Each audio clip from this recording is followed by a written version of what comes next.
Uh, it's absolutely fantastic to be over here. Absolutely fantastic. One of the things I love doing is talking to children. In this case, I'm not going to refer to you as children. All right? I love talking to youngsters like this. Um, I'm not here to preach. I'm not here to tell you, what to do in life or how to do things in life. I'm here to just tell you a story, all right? I'm here to tell you my story, all right? Hopefully, you will take out whatever you can from whatever I'm going to talk. By the way, how long do I have? 4 hours? 1 hour. Oops.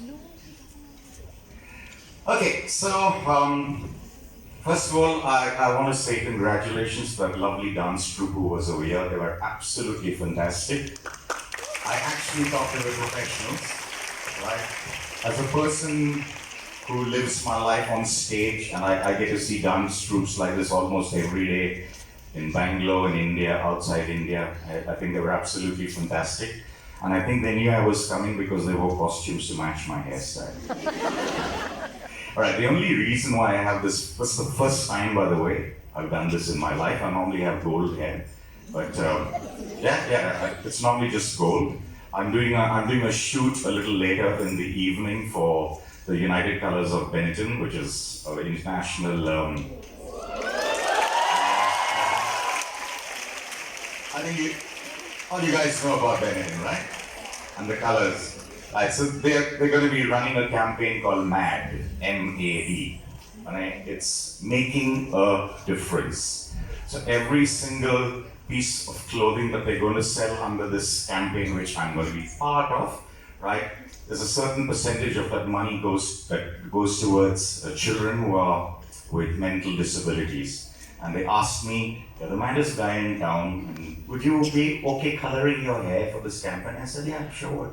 You know what? It was going for a good cause. It was going for children who were very close to my heart. I said, just do whatever you want in this work ethic. All right. So anyway, I think you heard a little bit of that introduction. Lots of things were spoken about me. I'm one of 6 children. Okay, I have two elder brothers. I'm in the third one, and then I have 3 younger sisters. And we came from a very in those days, okay, it was a very lower middle class family. Mom was a teacher. My father used to work for a government organization, Bharat Electronics. But times were difficult. Right? We didn't have electricity in those days in our homes. We didn't have a television. We didn't have a radio. We didn't have a telephone. I remember we used to study by either candlelight or those little old kerosene lamps. But we studied. Because if we didn't study, we used to get fatak on our patak. Okay? Well, life was fun. It was fun. It was so uncomplicated. I mean, the best video games that I played was on the street with my hockey stick. Right? We used to go out on the roads. Just play hockey, cricket, come home, and we had a rule: we had to come home when the street lights come on. You know, life was so uncomplicated, unlike today. But anyway, finished school. I started. My mother was a principal of a very, very big school at that time in Bangalore. Still is a big school, the Frank Anthony Public School. But I was very, very naughty. I used to get whackings almost every day. But in a nice way. I was naughty in a nice way, right? Funny things I used to do in school, I used to do at home, and all my teachers loved me for that. They loved me, they still love me, right? Because I was nicely naughty. I never used to do things with malice to hurt anybody, or to make fun of anybody. But I had fun. And then what happened was, I come again from a family. In fact, Lindsay, Candy, both my sisters and my elder brother, just elder to me, All four of us have played hockey for the country. My sister was the captain of the Indian women's hockey team. Hockey was a passion. It was a passion. It was a passion for us. So when I was in my 10th standard, I still remember the tough days that my mom had with, getting money, because raising 6 kids was no joke. It was no joke. And on a teacher's salary, and my father with just a government job, it was no joke. She had paid my school fees, my ICSE fees, right? And 6 months before my ICSE exam, I tell my mom, Mama, I'm not going back to Frank Anthony's. That's the school I studied all my life. And she said, like, why? I said, I want to go to either St. Germain's, I want to go to St. Joseph's Indian High School. And she said, why? I said, because that's the only way you can get into the state hockey team. Yeah, and hockey was like, I was crazy. I used to eat, sleep, dream. Everything was hockey for me. And you won't believe it, my mom just supported me. She lost a lot of money by paying my fees for ICSE. But she said, go son. And she went and put me in St. Germain's. And from there, 1 month later, I played against my old school. And I scored the winning goal. I used to get stones pelted on me from the side. But that was the fun in those days. So that's how I joined St. Germain's. I got into hockey. But then, what happened is, so I had 2 elder brothers, both of them went to college, right? Parents managed to. When it came to me, I passed and I did brilliantly in my 10th standard. I think I got about Thursdays, 74% was very good. I know nowadays they expect you to get above 95, right? Otherwise you won't get into college, right? But those days, 74% was pretty good. I seriously wanted to carry on with my college and further education, but sadly my parents couldn't afford it. So 9th of April, I finished my English language exam. That was my birthday. The 10th of April, I joined the Taj Residency as an apprentice steward. I started as a dishwasher. Right? I used to get 12 rupees a day. 12 rupees a day as my salary, out of which they used to cut 75 paise, which I was very sad about. Because that 75 paise was for my lunch in the cafeteria. So in hand, I used to get only 11 rupees 25 paise. Alright? But I did that for a few months, and then again, I think it's the way my parents brought us all up. Honesty, hard work, looking after each other. I love those little placards that the kids were holding against selflessness, generosity. That's the way we were brought up. We were brought up like that as kids. So for me, hard work, dedication, just came naturally. Right? So when I was washing dishes over there after about 3 months, some captain noticed, or a manager noticed. I said, hey, there's this small little fellow at the back over there. The guy works 12 hours, 14 hours, 15 hours and all that. Why is he over there? Let's bring him into the restaurant. So they pulled me into the restaurant and became a waiter. Alright? And then from there, it just went. I got a promotion in the next 6 months. I became an assistant waiter. And then they put me into the apprenticeship program. So for 2 years, I had to do a course and I learned all the things. A few years, 3 years or 4 years, 3.5 years, I worked over here. And then I got an opportunity to move to another group of hotels called the Oberoi Group in New Delhi. And it was only the second hotel in the world, after the Waldorf Astoria in New York, that introduced the concept called butlers. Have you all seen this? You all seen the cartoon or what, a comic, Richie Rich? Yeah. Cadbury? Yeah. Okay, Cadbury is a butler. That was what I was trained to be. A butler in those days was a super specialized job. Super specialized. You had to know everything about anything in the hotel line. You had to know how to wash, do the laundry, wash clothes. You had to know how to clean a cupboard. You had to know how to make a bed. You had to know how to cook. You had to know how to serve. You had to know how to change a light bulb. You had to know how to repair the air conditioning if it went off, and that's the training we went through. It's only 3 years training. 78 of us were selected. 3 of us finished the course. It was that difficult. Just 3 of us finished the course. I happened to be one of them. All right? But this is how it started. It started on this. And then, it just, again, I became a manager. I'm a 10th standard pass, mind you, by the way. All right? I became a manager in La Rochelle restaurant, which is the French restaurant at the Oberoi's in New Delhi. In those days, it was the only Michelin star restaurant in India. Amazing, it was the best restaurant in India, and I became the manager of that restaurant. And I was only 22, 23 years old. Okay? Then again, as I was saying, it's all about here. It's all about here, how you think. It's all about here, how you feel. It's all about the people around you, how you learn how to handle them, talk with them, meet with them, eat with them, play with them, joke with them. Right? It became imbibed in me then. Mr. Oberoi himself, right? Those days, Rai Bahadur, he's passed away many years ago now. He called me and he said, like, Mark, we just love your attitude. Can you move into training? Can you train the other people to be like you? I'm going like, ouch, seriously? Seriously? I mean, duh? You want me to train everybody else? Well, he said, no, you're going to do that. And that's exactly what I did. They moved me into training.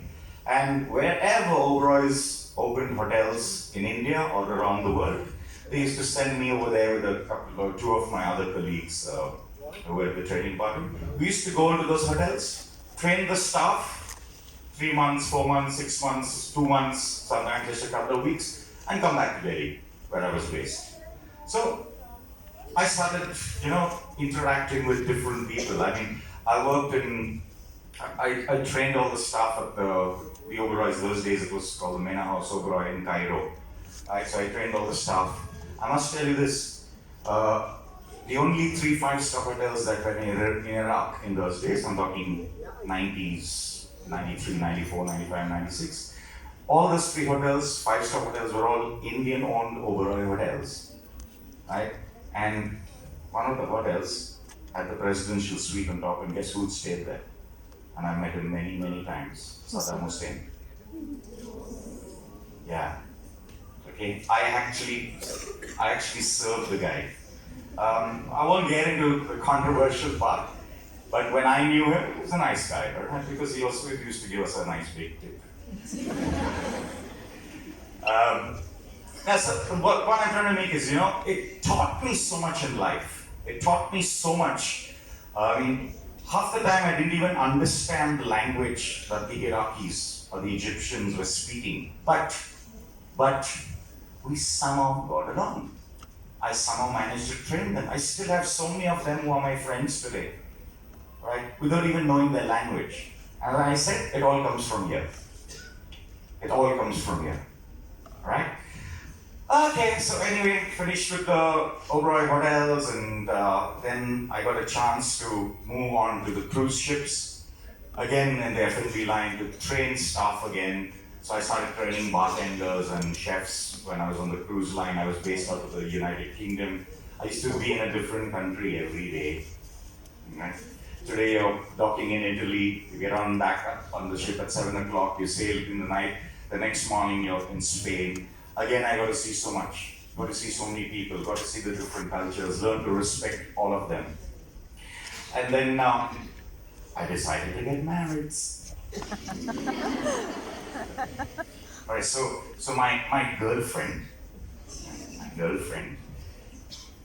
later on became my wife, alright?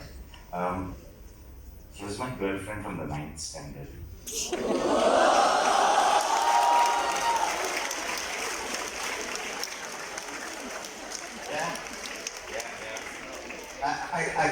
I still got her name tattooed on my heart. Whoa! And I did that when I was, I think, 17 years old. I'm not giving you ideas, okay? Yeah. Just telling you what's the truth. So Philly and me were classmates in school. Her mom and her dad were teachers, along with my mom, and we grew up together. And we were having this long distance romance. Those days, no phones, nothing. So we used to write inland letters, 35 paise inland letters every day.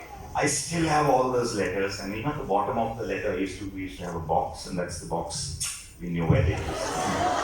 That's puppy love. It was so sweet. Anyway, so I decided after about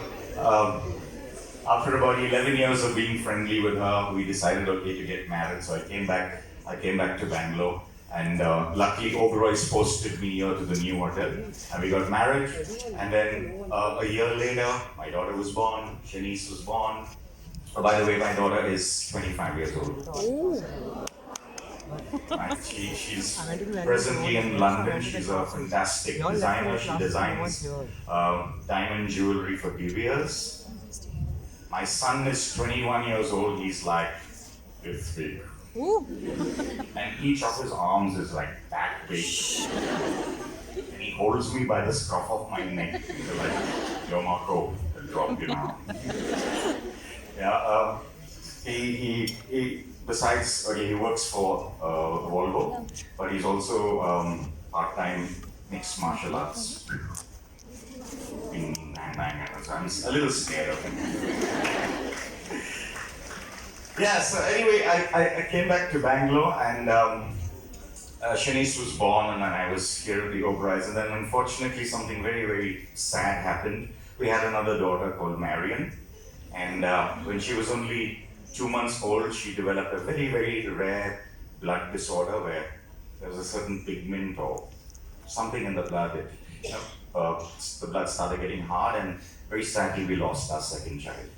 Right? She was only 2 months old, and that broke my heart. It absolutely broke my heart, broke my wife's heart. So we decided to leave Bangalore, and we went away.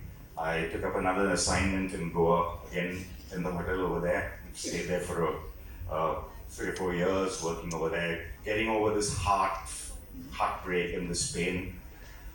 But then thankfully, the son came along. So what God has taken from you on one side, He's given back on another side. So slowly got my life back together. And then my kids started growing up, all right? So I think Shanice was in about the 4th standard, Sherwin was in the 2nd standard. And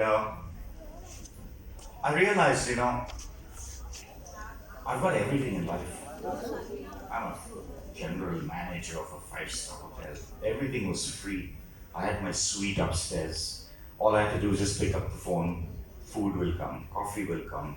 Right? I could invite guests over, sign the bill, no payments. I wasn't happy because I was not spending enough time with my kids, and I felt at that time that what's the point, what's the fun in having kids if you're not going to be there for them, if you're not going to play with them, if you're not going to take them for a ride on your bike, if you're not going to go on to the beach with them, if you're not going to fly a kite with them, there's no point. Right? I was thinking to myself, damn, what the hell do I do? And one of the assignments that I had was being the manager of the hotel, the particular place that I was working in. We used to have a lot of these kitty parties, right? You know what those kitty bars are, right? Kittens, yeah.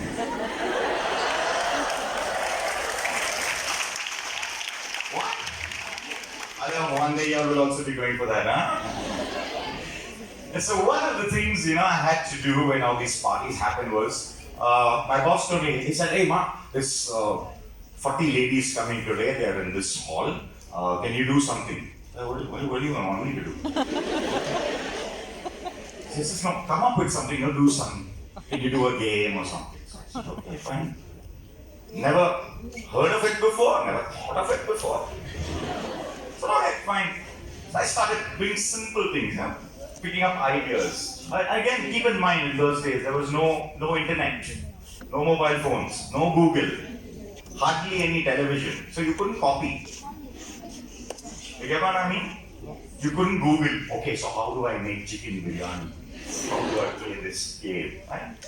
You had to innovate. You had to come up with this stuff on your own. So I started coming up with small simple games, and it became such a big hit. So much so that hotel started doing triple the business only of kitty parties. Why everybody say, no, go there, there's this fellow, no? He did some very nice games. And that is how Mark Rigo, as the gaming expert, began. Okay? So obviously I had to interact with these people. I had to keep talking to them. Right? And I love doing that. I love talking.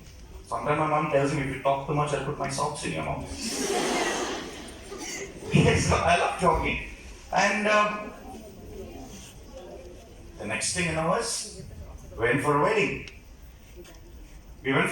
And I was a brilliant debater in school. I was brilliant at elocution, brilliant at, public speaking, just a minute and whatever. I used to, if anybody knew Mark Rigo was taking part, they will not take part only because they know he will win.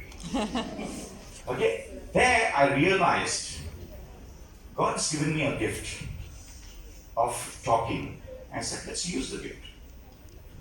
So I happened to go for a wedding one day, and my mom, there was the MC. Those days, weddings, Christian weddings, one old uncle will be on the mic. It's okay, ladies and gentlemen, the band is playing, please dance.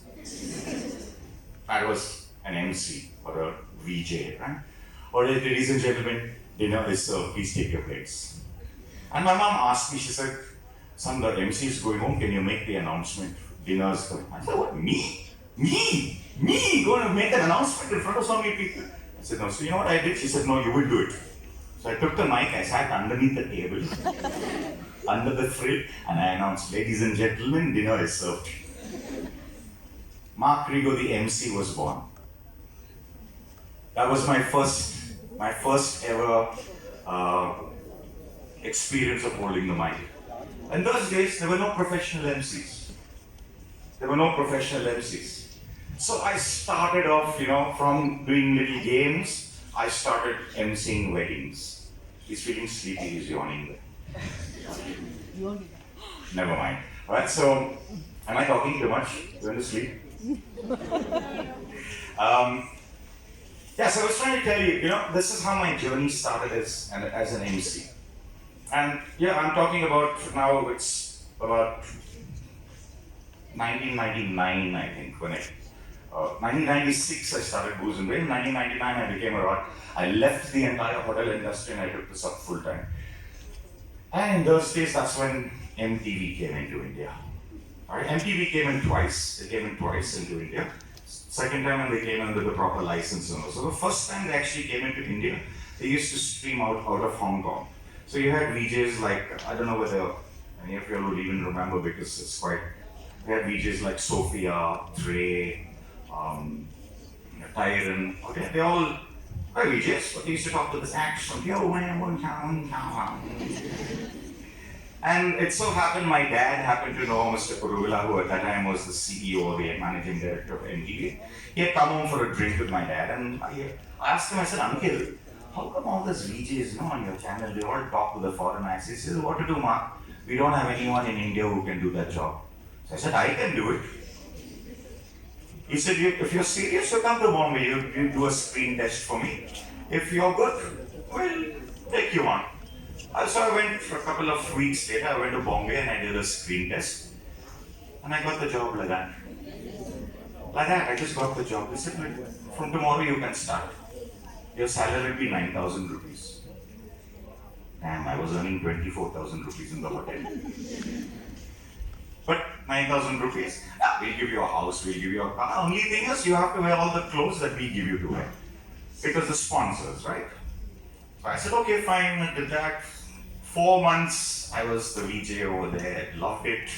But then I started again, I was based in Bombay, my family's back in Bangalore. I started missing my family again. And the thing with me is, I love doing live shows. See, like this, I can sit and look at you in the face, I can get your reactions. When you're a VJ, okay, you're in a room. And you're talking to a camera. So you're just basically looking at the wall and you're trying to, yo man, what's up? But you're talking to a stupid camera. You're not getting the human reactions. You're not getting these giggles, these laughs, right? You're not getting people throwing things at you. So I started getting a little bit bored and I said, I want to go back. So then what I started doing all the content writing. I used to write all the scripts for the other VJs and whatever.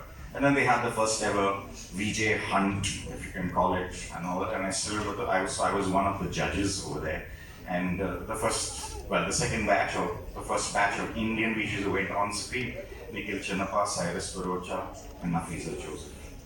Right, so this is how my career started as an MC. Right? Came back, still carried on. The only things I went, again, marketing. I need to do things different. I don't want to do what everybody else is doing. So I started innovating. I took my gaming skills to a different level altogether. I started thinking only games. My kids started thinking like me. We'll be driving in the car and somebody say, hey Marco, see, that'll be a nice game. Take these pipes, put them together. One pipe is a different size, disinfectant, pour water to it. We started thinking like that. And I became a gaming expert. So much so that people knew me for the games that I did. Yeah, we come to the Booze and Brains part later. But television channels started calling me. Can you design a game for us? So I still hold the copyrights for about 3 or 4 game shows that came on television. I don't know if any of you heard of Musical Housey? Yeah, invented by me. So they are I just took a normal concept, Housey. 6 and 9, 69 scratch. 4 and 1, 41 scratch. I said instead of putting numbers, India people love music, particularly Bollywood music. Instead of putting numbers, play a song. Ask them to identify the artist or the singer or the movie. Musical Housey was born. When Who Dares Wins came to India, Mike Whitney from New Zealand and Australia, so they had to Indianize it. They called me, said, Mark, can you design the games for Who Dares Wins? I said, okay, Who Dares Wins. Right now, anyone watches Minute to Win It? Yes. India's Minute to Win It, which Gaurav hosts, right? When you watch the television program next time, look carefully at the end, you'll see my name coming up over there, because all those games are designed by me. The point, I don't want you to keep clapping like that, because my hair might just be... I'm not a guy who loves too much of attention.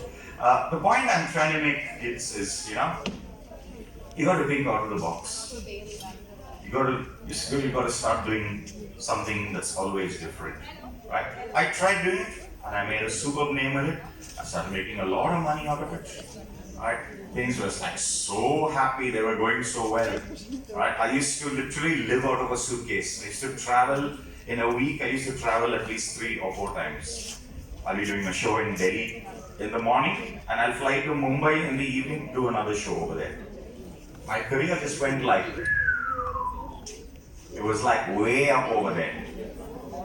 And then one fine day, it all came down.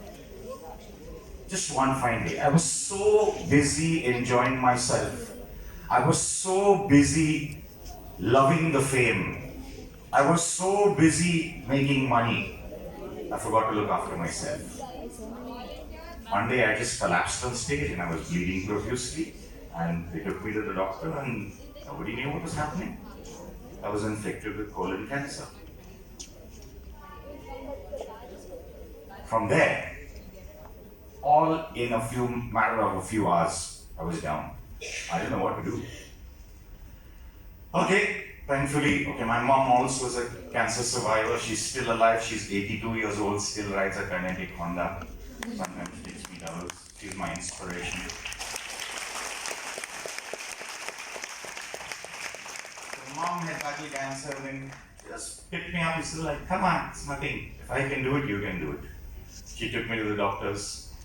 Thankfully, it was in an early stage. I was just in the first stage, so they did a little bit of an operation. They cut off, just like, cut here, cut there, take it off, burn it up. I went through radiation, went through a bit of, those days they didn't even have chemotherapy. It was just coming in. It was a tough time. 6 months, I was totally out. I couldn't work, whatever. But then, again, willpower. I said, this is not going to get me down. By then, my kids were in high school, 8th standard and 10th standard. Right? So I went back to work, started doing different things, innovating. doing new stuff. Started enjoying myself again. All right, and then somewhere along this time, okay, I had a all right, I'll come to that later. Maybe about 2 or 3 years later, again, didn't look after myself. Cancer came back this time, final stage. Final stage, doctors tell me. My mom standing next to me, my wife standing next to me on the side of the bed. Both my kids are outside the door. And it had spread right from my colon, it had spread right up to my intestines, to my stomach. And the doctor said, there's nothing much we can do. They tried all the tests. They said, maximum we'll give him 3 months, 4 months to live. Be prepared for the worst.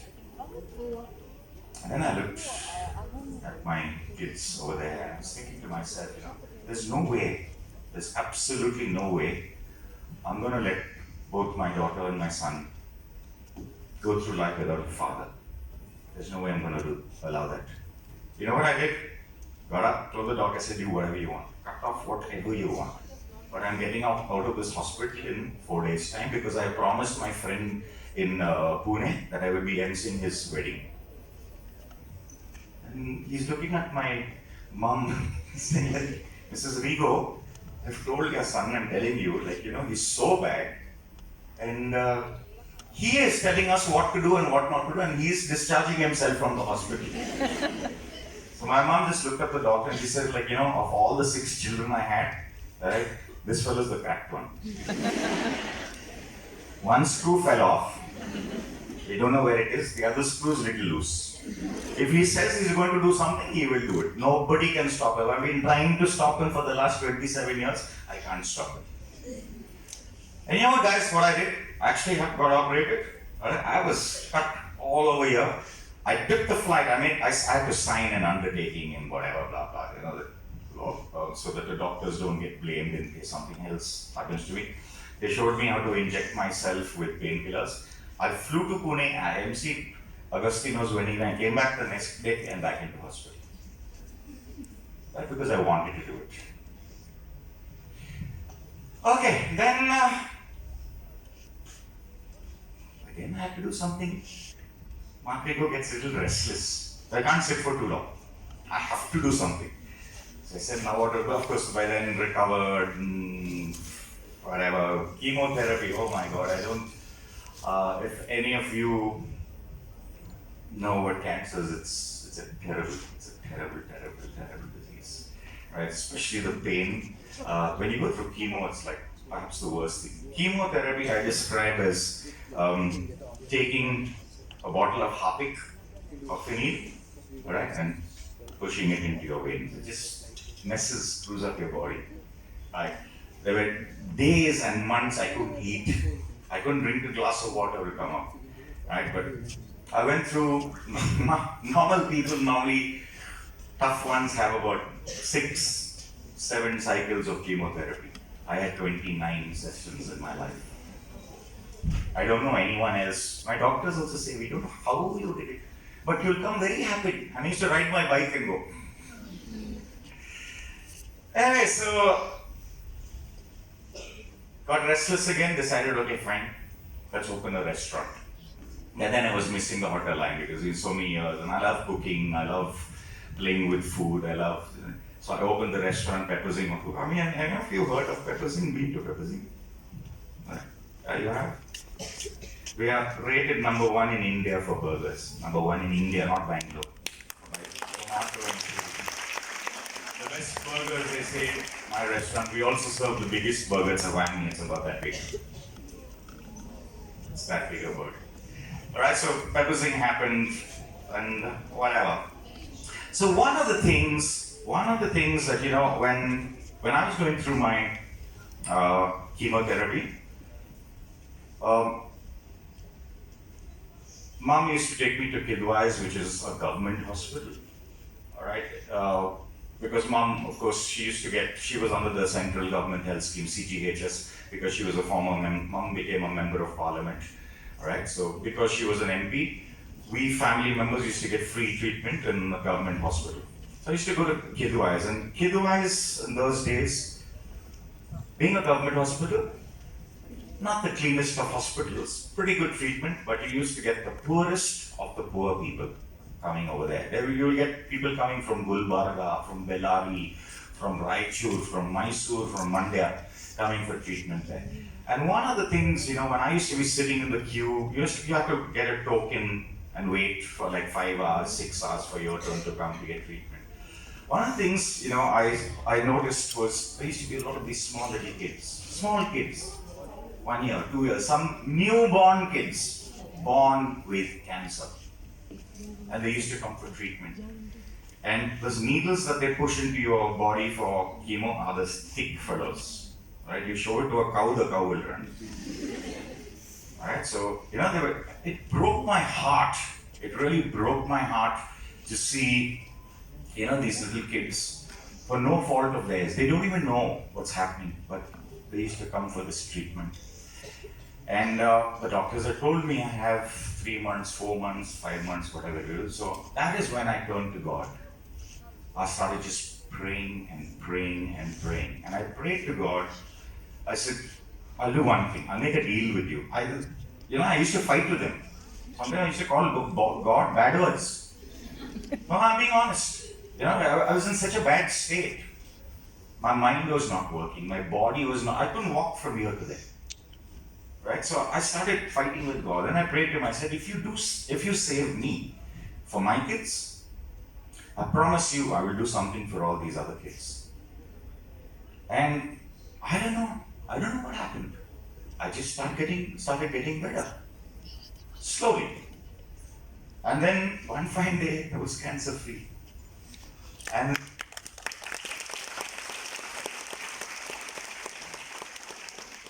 that was only the second time. I came back recently.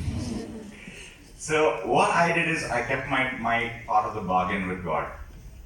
I gave up everything in Bangalore. I told my wife, I said, I'm going to Bombay for a few months. I enrolled with the Tata Memorial Institute in Bombay, and I did a course. I did a course on counseling, and particularly counseling children or people who suffer from cancer. And I learned so much. That's the greatest thing I ever did in my life. Apart from all the fame and all that I had as a VJ, as an MC, as a musician, as a singer, this started bringing me so much of joy. Just talking to people, talking to kids, talking to someone who they're probably going to die in another few days, but then just putting a smile on their face. I used to go back and I used to feel so happy. And that is how, my life took a totally different change. Yeah, I still carry on with my shows, I still carry on with my music, I still carry on with my games and whatever, but now I think first, how can I make a difference to that little kid or that person? See, now what I do, I'm a volunteer in the same hospital that treated me. I'm a volunteer over there. I go and spend, I'm supposed to do 72 hours in a month, but I think I do 772 hours now. Because they've fallen in love with me. The kids love it when I come. They just love it. I just go and sit and talk to them and tell them stories. A lot of these parents, when they come from such poor backgrounds, they don't know what the stupid disease is. They don't know what the drug that's they're being administered. That is where I come. So I tell those parents, so this injection that they're giving is for your blood count. This one is for pain or whatever. And it makes such a big difference to them because they know. Right? So this is how my affinity with working with kids came along. And then a few years ago, some friends of mine who we grew up with, he was an army guy, fought 3 wars for India, retired. He and Captain Gopinath set up Deccan Airways. Anyone remember Deccan Airways? Yeah, okay. He and Captain Gopinath set up Deccan Airways, the first budget airline in India, for a few years. And then suddenly a guy with lots of money called Vijay Mallya comes and buys them up. Overnight, these 2 gentlemen, Captain Gopinath and Joey, landed up with each of them got some 280 crores in their bank account. They were guys who didn't have money before. So this guy Joey comes and asks, he said, hey Mark, you do a lot of work with kids and old people and all. I got this money, what do I do? So I said, come, we'll set up an orphanage. This was like, over one cup of tea, 5 minutes, I said, come, we'll set up an orphanage. I didn't have the money, he had the money. So give me the money, I'll set it up. And that is how we set up Jeevaratni Foundation. All right? It's a beautiful place. It's on a 4-acre property. We couldn't get land in Karnataka. So just over the border from Sarjapur in Tamil Nadu, we set up the Jeevaratni Foundation. It's a beautiful, beautiful place. These children are all our kids. Okay, all of them call me Marco. Nobody's allowed to call me uncle, by the way, or even sir. My children call me Marco. Right? So all these kids, we bring them up with such love. Right? There were kids quite recently. I came home from an event pretty late in the night, and I suddenly get a phone call from a guy. This is 2 o'clock in the night. 2 o'clock in the night, okay? I get a phone call from some guy who was talking sort of like Punjabi and Hindi and all.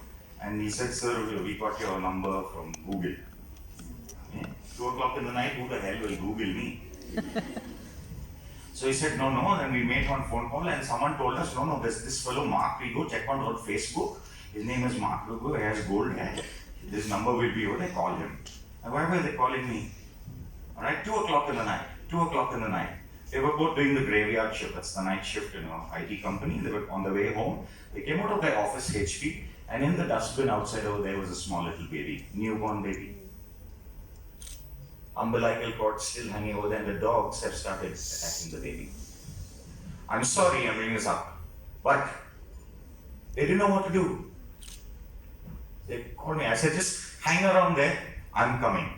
Right? It's going to take me a long time to drive, but thankfully traffic was dull in the night. I said, don't let anything happen to the baby, I'm coming. So I quickly from my house, I picked up a couple of blankets and cotton and whatever, and I rushed over, and this little baby was over there. Right? We didn't know what to do, thankfully, because we are a registered NGO, we know what the rules and the laws are, and all I had to make this proper protocol. I had to call the police. Police came, we took out photographs, because tomorrow no one should say that we kidnapped that baby. And that happens, right? Did all that, took the baby from there immediately to Narayana Hridyalaya, got her treated. She was there for about 2-3 days. Her baby's in Jeevaratni and she's a darling. We've called her Rashika. Right, so these are the stories. There are some of the kids, there's such sad stories of parents want their kids to beg. Alright, what do they do? They're blind. Parents are blinding their children. We have a child, it's going to bring tears to my eyes. A little girl. You know what the parents did? They put cockroaches in her eyes and sellotape it. Oh. Why? So she could go blind. Because a blind child will get more money on the street. We saved that kid. One eye we couldn't save, the other one, she's got about 5%. She's beautiful today. She's in the 7th standard. She's one of the best singers I've ever heard. I train her in the singing. Right? These are the stories that we have, these kids who we work with. But it's fantastic. As a human being, you feel so nice you've made a difference to one person. My mom still tells me, alright, whatever you do, she tells all of us children, when you go out of the house today, make a difference to one person's life. And you will have a good night's sleep. Think about it. Think about it, children. Make a difference to one person's life. And you'll feel good about it. Alright, so that was more or less my little story, but I'm going to sort of try and link it, alright, to what you all are going through nowadays. Lots of things to talk about, right? How many of you feel pressure? How many of you feel sad, depressed? Don't feel. Alright, you don't want to put your hand up. I can understand. Alright? Alright, whatever I'm talking, what I want you to do is press your pinky finger if you agree with me. Don't you agree that in today's world, there is so much pressure on you kids? You are always being compared. Oh, see, Mrs. Sharma's daughter is like so. Why can't you be like her? Mr. Gupta's son goes for dance classes. You also must go.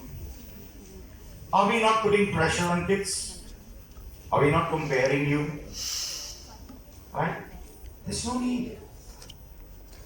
There's no need. Alright? I know personally so many, as a counselor, as a child counselor myself, I counsel a lot of children, teenagers, alright, your age, who come to me and they just tell me, I want to commit suicide. Oh, by the way, I went through a lot of depression myself. I tried suicide myself, that's what I'm talking about this. Okay? A lot of these kids, there's so much of pressure on them. If I don't get 90%, I can't go home. My parents are going to kill me. Why? For God's sake. Why can't you just teach your kid of being, instead of being 95, 90%, teach them to be a good human being. Teach them to smile. Teach them to be happy. How many of you, I'm sure, what happens in class? Right? You want to compete with the other person. Oh, I like the way she's got a nice hairstyle. I also want a nice hairstyle. I like the shoes that they're wearing. You don't need to put that pressure on yourself, kids. If you are going to start competing with other people, trust me, in life, you're never going to win the race. You are never going to win a race if you're going to compete with Tom, Dick, or Harry.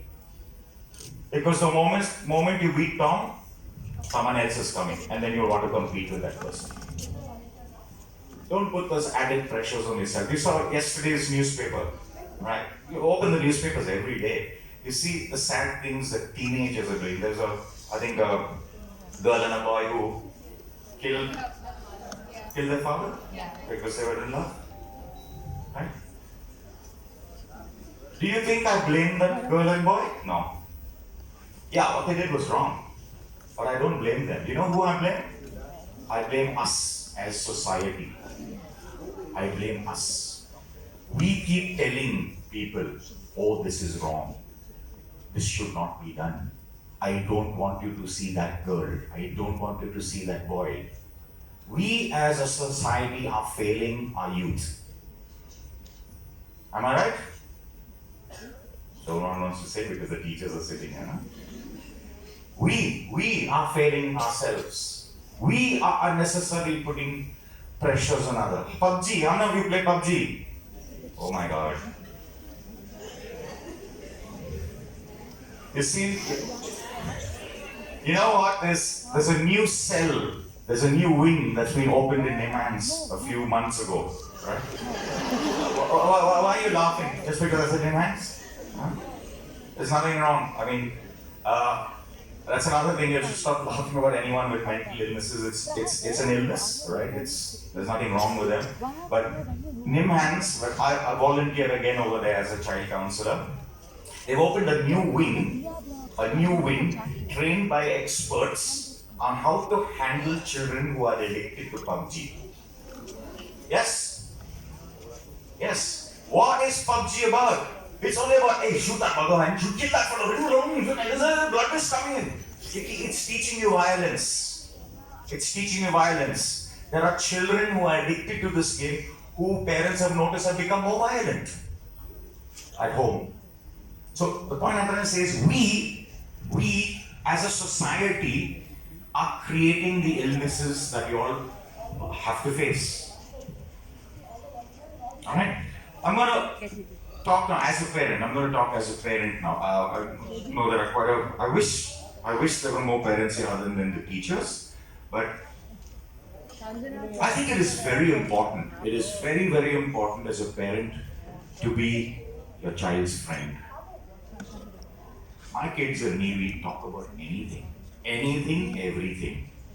I know my daughter, she was playing 3 boyfriends at the same time.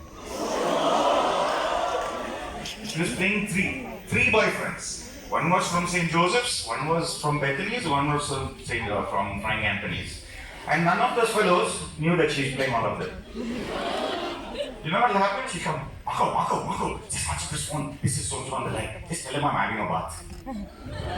Yeah, no, Shanice is having a bath. I'll tell her to call you back. Okay. Put the phone down. 2 minutes later, she'll come running again. Marco. other boyfriends called him someday. I said, why don't you answer and tell him, no, I like that fellow better, but I said, why you play?